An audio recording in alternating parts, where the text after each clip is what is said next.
Hello student, मैं एक बार फिर से पीएसआर आपके लिए क्लास 10th की जो एनसीईआरटी की बुक है उसमें से चैप्टर 14 जो सांख्यिकी का है, इसमें प्रश्नावली 14.3 का एक दूसरा सवाल है जिसमें बारंबारताएं, दो अज्ञात बारंबारताएं दी गई हैं एक्स और वाई। इनके मान ज्ञात करना है और इस सवाल में माध्यक भी दिया गया है जो एनसीईआरटी किताब में है। तो इस प्रकार का इस सवाल है, इसको भी आप देख लें।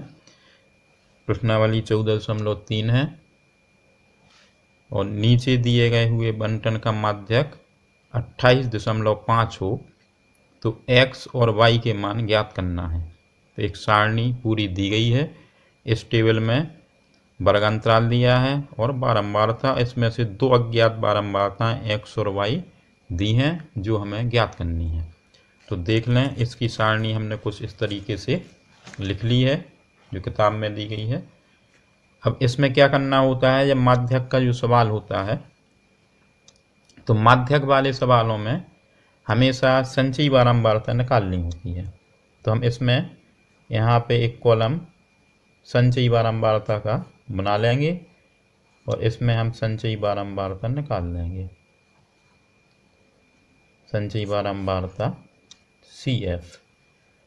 तो जो संचयी बारंबारता होती है, पिछले वीडियोज में भी आपने देखा होगा, माध्यक के कुछ सवाल थे उसमें भी संचयी बारंबारता निकाली गई थी। तो इसमें जो बारंबारता दी होती है पहली तो यही रहती है, 5 का 5 ही लिख देंगे इसमें हम। इसके बाद इस 5 में ये अगली बारंबारता जो f है वो जुड़ जाएगी, तो इधर 5 + x आ जाएगा। अब इस 5 + x में अगला 20 जोड़ देंगे तो 20 और 5 जुड़ेगा तो ये 25 + x हो जाएगा। अब इस 25 + x में इस 15 को और जोड़ना है, तो 25 और 15 जोड़ेंगे जब तो ये 40 + x हो जाएगा। अब इस 40 + x में ये y जोड़ना है, तो 40 + x + y, क्योंकि ये संख्याएं ऐसी हैं कि गिनती में नहीं जुड़ पाएंगी, इसलिए 40 + x + y। अब इस 40 + x + y में 5 जोड़ना है, तो 40 में 5 और जोड़ देंगे तो ये गिनती में जुड़ जाएगी, तो 45 + x + y, और ये संख्या जो है ये n के बराबर होगी। और यहाँ भी जो 60 दिया है ये सिग्मा f है, तो ये भी n ही है, तो n के मान 60 है। तो हम यहाँ लिख सकते हैं कि यहाँ n का मान, यहाँ n बराबर 60। तो इससे हम n/2 भी निकाल सकते हैं, क्योंकि सूत्र जो होता है उसमें हमें मान भरना होता है n/2 का। तो n का मान भी रख सकते हैं, फिर /2 करना पड़ेगा, इसलिए n/2 यही निकाल दिया गया है। इसके बाद हम देखेंगे इसमें जो माध्यक दिया है, चूंकि जो माध्यक है, माध्यक इस सवाल में हमें प्राप्त है वो 28.5 दिया गया है। तो 28.5 है, तो वो इन वर्ग अंतरालों में से आप देख सकते हैं कि कौन से वर्ग अंतराल में ये 28.5 मिल जाएगा। तो इसमें तो 0 से 10 के बीच के अंक हैं, इसमें 10 से 20 हैं, इसमें 20 से 30 है, तो जो 28.5 है वो 20 से 30 में आएगा। तो हमें इसकी जो माध्यक वर्ग लिखना होगा तो वो हम लिख सकते हैं, जब माध्यक 28.5 है अतः माध्यक वर्ग, माध्यक वर्ग 20 से 30 है। तो इसको 20 से 30 पढ़ना है, ये माइनस का चिन्ह नहीं है, से पढ़ेंगे इसको। तो 20 से 30, कुछ बच्चे पढ़ते हैं 20 - 30, तो माइनस नहीं, 20 से 30 है। अब ये सभी चीज़ें हमारे पास प्राप्त हैं, इससे हमें एक समीकरण और भी बनाना है। जो ये n का मान 60 है, तो इससे हम समीकरण इसमें भी बना सकते हैं इधर, या इधर अभी हम मान लिख के ले रहे हैं सब। तो पहले हम इनका मान लिख लें कि L का जो मान है, L जो है ये माध्यक वर्ग 20 से 30 आया है, इसको हम बॉक्स कर देंगे, इसको नहीं करेंगे। तो 20 से 30 हो गया है, बॉक्स हो गया है 20 से 30 में। तो 20 से 30 में एल का मान 20 हो जाएगा, स्मॉल एफ भी 20 होगा, और जो सी एफ होगी इधर सूत्र में रखने वाली तो 5 + x हो जाएगी। तो इनको लिख लें हम सबको। तो एल बराबर लिख लेंगे हम 20, और सी एफ लिखेंगे 5 + x, और इसके अलावा स्मॉल एफ जो है बारंबारता एफ, ये 20 है, और एच का मान भी निकालना है। तो एच का मान जो निकालना है वो इस बड़ी उच्च सीमा में से निम्न सीमा छोटी वाली संख्या घटा देना है। 30 में से हम 20 घटा देंगे तो ये एच का मान 10 आ जाएगा। अब यहीं हम माध्यक पहले ही इसको निकाले दे रहे हैं, माध्यक का सूत्र लिख के उसमें मान रख देंगे। तो माध्यक बराबर जो सूत्र है, एक पिछली वीडियोज में भी हमने माध्यक निकाला था, देख लें इधर। माध्यक के लिए हमें इस सूत्र का यूज करना है पूरा, ठीक है। तो एल का मान चाहिए था, n/2 चाहिए था, सी एफ भी चाहिए था, स्मॉल एफ चाहिए था, और एच भी चाहिए था। तो ये सूत्र हम अपना इधर लिखे दे रहे हैं।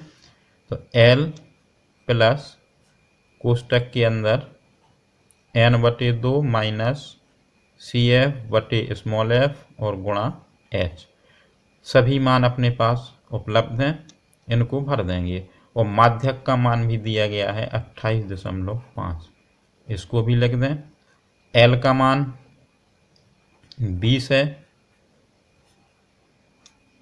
इधर n/2 जो 30 आया है, n/2 का मान जो n 60 है पूरा, तो इससे n/2 का मान 2 का भाग दिया 60 में तो 30 आ गया है। तो n/2 की जगह हमें 30 लिख देना है, माइनस सी एफ का जो मान है वो 5 + x है। तो यहाँ हमें एक कोष्टक में और लिखना पड़ेगा क्योंकि माइनस लगा है, तो 5 + x लिख देंगे, और बटे में स्मॉल एफ का मान है 20 और गुणा h का मान 10 भर देना है।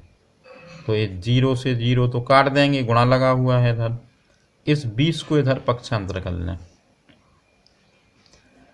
तो इधर की जो संख्या आएगी 28.5 माइनस का 20 हो जाएगा, और बराबर में ये संख्या बचेगी 30, कोष्टक हटाएंगे तो 5 माइनस हो जाएगा और x भी माइनस हो जाएगा, और पूरे के बटे में 2 बचा है, बाकी 0 0 से कट गया है।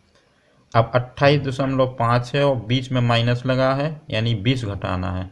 28.5 में से जब 20 घटाएंगे तो ये 8.5 बच जाएगा, बराबर इधर 30 में से 5 घटाना है तो 25 माइनस x और बटे में 2 आएगा। इसके बटे 1 करके हम इनका तिर्यक गुणा या क्रॉस मल्टीपल कर लेंगे। तो 2 का गुणा करेंगे इसमें, तो 2 पंचे 10, 2 अट्ठे 16 और 1 17, एक अंक के बाद दशमलव यानी 17 प्राप्त हो जाएगा। तो इधर आएगा 25 माइनस x, इस x को हम इस साइड ले आए, प्लस का हो जाएगा। 25 माइनस 17 को पक्षांतर करके उस साइड ले जाएंगे, यानी x और 17 का स्थान आपस में बदल गया है। तो x इधर प्लस का आ गया और 17 उधर माइनस का हो गया। तो जो भी x का मान निकलेगा इधर घटा के निकाल देंगे। तो 15 में से 7 घटेगा 8 और 2 में से 2 घटेगा कुछ नहीं, तो x का मान 8 प्राप्त हुआ है अभी। अब इस सवाल को अभी और आगे बढ़ाना पड़ेगा क्योंकि अभी एक ही मान x का प्राप्त हुआ है। अब हमें y का मान भी निकालना है। तो ये समीकरण जो आया है संचयी बारंबारता लास्ट में आई है, ये n होती है, क्योंकि इन सभी का जोड़ जो 60 दिया है तो ये भी 60 ही होगा। तो इन सबको लिखेंगे और एक समीकरण बना लेंगे।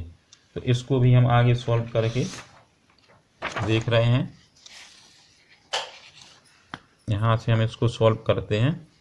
तो पहले तो आप इसको देख लें कि हम इस संख्या को लिखेंगे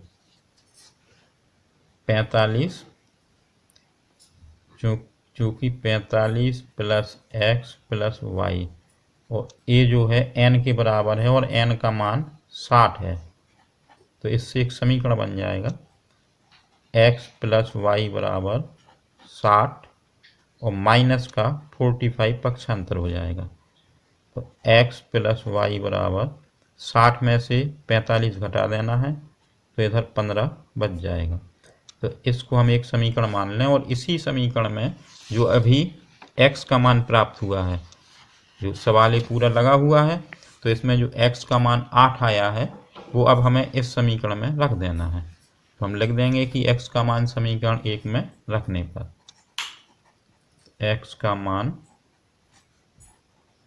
समीकरण 1 में रखने पर जब हम इसका मान रखेंगे तो x की जगह पे 8 लिख देना है, प्लस का y है और बराबर 15 है।